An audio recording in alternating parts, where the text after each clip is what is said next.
আজ বানাবো গোলমরিচ চিকেন। খেতে খুব টেস্টি হয় আর ফ্লেভারফুল।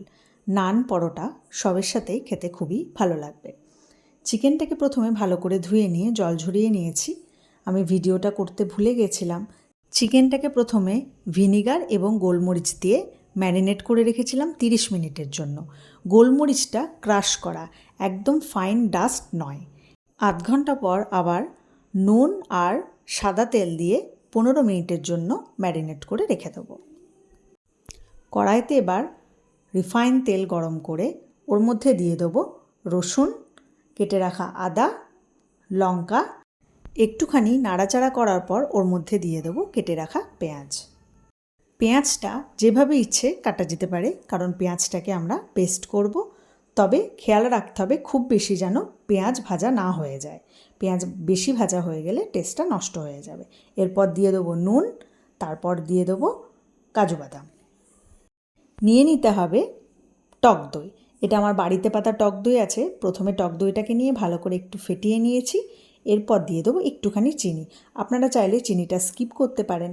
বাড়িতে পাতা আমার টক দই এটা একটু বেশি টক, সেই জন্য আমি ব্যালেন্স করার জন্য চিনিটাকে দিয়েছি। চিনিটা দিয়ে ভালো করে ফেটিয়ে নিয়েছি। আদা, পেঁয়াজ, রসুনটা ঠান্ডা হয়ে গেলে দিয়ে দিতে হবে মিক্সিং জারে। মিক্সিং জারে যখন পেস্ট করব সেই সময় টক দইটাকে ওর মধ্যে দিয়ে পেস্ট করতে হবে। এরপর কড়াইতে দিয়ে দিলাম বাটার, তেজপাতা, লবঙ্গ, এলাচ, দারচিনি আর গোলমরিচ।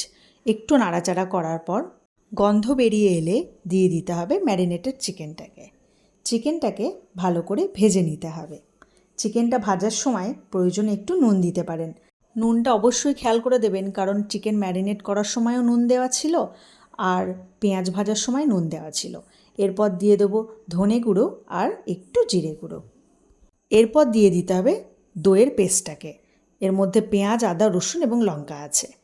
আপনারা চাইলে এই সময় একটু গোলমরিচও দিতে পারেন। আমি যেহেতু ঝাল কম খাই, সেই জন্য গোলমরিচটা একদম পরিমাণ মতো দিলাম। খুব বেশি দিলে আমার ছেলের খেতে অসুবিধা হবে।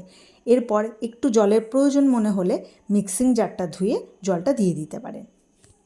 এবার রান্নাটা হয়ে এসেছে। ওপর থেকে দিয়ে দিতে হবে একটু ক্রিম। যেহেতু আমার কাছে ফ্রেশ ক্রিম ছিল না, সেই জন্য আমি দুধের সরটাকে নিয়ে ভালো করে ফেটিয়ে নিয়ে ওপর থেকে ছড়িয়ে দিয়েছি। ক্রিমটাকে ভালো করে মিশিয়ে নিয়ে 5 মিনিটের জন্য রান্না করে নিলে রেডি হয়ে যাবে। এরপর ওপর থেকে দিয়ে দেবো একটু ক্রাশ করে রাখা গোলমরিচ আর একটু বাটার। বাটারটা লাস্টে দেওয়াতে টেস্টটা একবারেই অন্যরকম হয়ে যায়। গ্যাস অফ করে 5 মিনিটের জন্য ঢাকা দিয়ে রাখলেই রেডি হয়ে যাবে গোলমরিচ চিকেন। ভিডিওটা কেমন লাগলো অবশ্যই জানাবেন। সকলে একবার বাড়িতে ট্রাই করে দেখবেন। ভিডিওটা পুরোটা দেখার জন্য সকলকে অসংখ্য ধন্যবাদ। ভালো থাকবেন, সুস্থ থাকবেন।